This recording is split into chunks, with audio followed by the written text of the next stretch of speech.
Hello and welcome back to day 3 of a week on the farm on the Essex Allotment Farm. I'm Alex and this is my market garden, if you didn't already know that.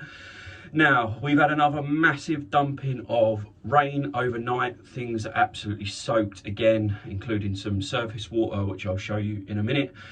So I'd imagine today is going to be a fairly quick vlog. I'm going to do some work in the shed and share that with you. The reason I'm not doing any work in the field is just when there's surface water and it's really sodden. I've said this before, I don't like walking on the paths too much and compacting the ground around the beds. It tends to push the wood chip down under the sort of mud or the topsoil and just destroys and creates puddles in the paths, which I absolutely don't want to do. I haven't got anything massively pressing that needs doing in block A or block B, apart from the last few strawberry plants, but hopefully I'll get those done tomorrow. So today I'm going to use the time in the shed to try and make a tool that I've seen on Never Sink Farm, American channel. They design, or it might be Johnny's Seeds, I can't remember, but it's a precision seeder. And I thought, they're not, these particular ones, which I'll show you in a picture in a minute, aren't particularly easy to get hold of over here. I'm sure you can get hold of them over here. I'm sure there is a way of doing it. But getting these particular ones that I've seen and that I like the look of don't seem to be that readily available. So I thought I'd got some old scraps of stuff lying around, and my background is allotmenteering, and that is sort of recycling in its foundation and, you know, using old stuff to grow veg for yourself and bits like that. So I thought I'll have a little look round, see what I can find, and I think with 3 or 4 simple little things that you might have in your shed, or at least are only a couple of quid from B&Q or a shop like that, you could create something similar or something that will do the same kind of job as the precision seeders, the precision weeders, as the ones in America and the ones I've seen on other YouTube channels. So I'm going to give it a go. I've never tried this before. It's the first time I've ever tried it. I'm not a DIY expert, but I thought I'd be something a little bit different and something a little bit interesting for this week's vlog. So I'm doing this for the first time as I record it. So if it doesn't work, I'm sure it will work, but if it doesn't work, you'll learn it won't work with me. So let's jump straight into it. I've just whacked in Never Sink precision weeder into Google just to show you what it looks like, and it's this one in the bottom right appearing now that I'm going to attempt to recreate on a real budget. Right, so first of all, let me spin you through the materials that I've sort of gathered. So this is just an old pole. You can see it was probably an old tool, and I just snapped off, and it's also a sign of how wet things have been because this has been outside on my allotment. I just grabbed it this morning and it's absolutely soaked, so that'll need some drying eventually, but it's all right for today. I'll work with it. And then the other bits that I'm using, if I just spin the camera around, are some of the pegs that I've been using to keep my tarp down. These are really cheap. Again, like, you've probably got something like this knocking around. If not, you can manipulate a wire coat hanger into the shape that you need or something like that. And then the only thing that I've bought for this project, these were $1.99 for both, and I forgot what these are called. I think they're called hose clamps or something like that. They're used for plumbing mainly. And I'm hoping that they'll tighten up and secure this to the end of the pole. Let me know in the comments below if you know what they're actually called. So that's all I'll be using. Obviously I've got the drill bits just to put it all together and help me put it together, but I'm going to jump outside now, just saw off the top end of the pole just so I've got a nice neat edge to work with, and then I'll show you what I'm going to do from there.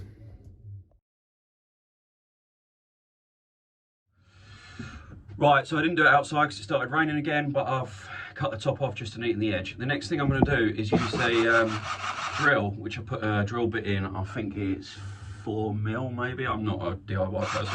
It's got number 4. And I'm going to drill a hole directly through here, about 2 inches down. So 2 inches down from the top of the pole. I'm going to drill a hole through there. I won't show you me doing that because it's just drilling a hole as central as I can straight through the bit of pole there. The idea then is that I'm going to start manipulating this into the shape that I want it to be, bend these bottom bits in, thread it through the hole, and then use the clamps to clamp it down, and that'll make the top of the precision weeder like this. So wish me luck.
think that might have actually worked, you know.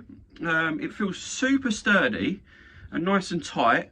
It doesn't feel like it's going to move too much under the pressure of like maybe the odd stone in the soil or whatever. And yeah, I actually can't believe it's worked. It's took me about 10 minutes max. What I am going to do is I've got some like cheap like rust prevention spray, so I'm just going to take it outside and give all the metal bits a bit of a spray with this, just to give it some rust protection. Not that it costs that much, but you might as well do it if I've got it spare. So I'll just go and do that, and then I'll jump back in, and then we'll take it out in the field and show you it in action.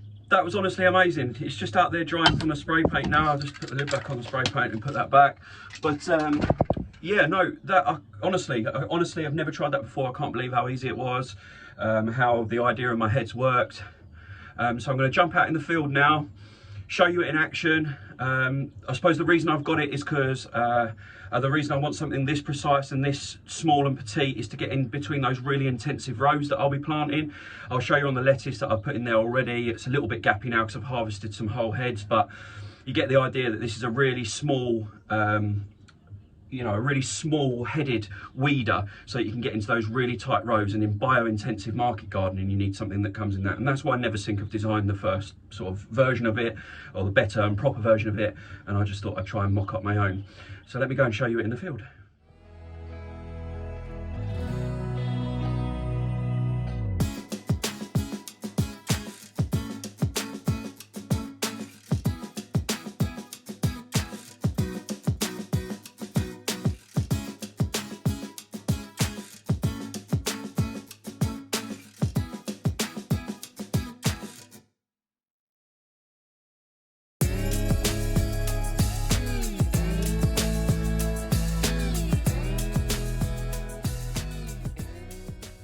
Look at the grin on my face. I'm so happy that worked. Look, it's super, exactly what I expected.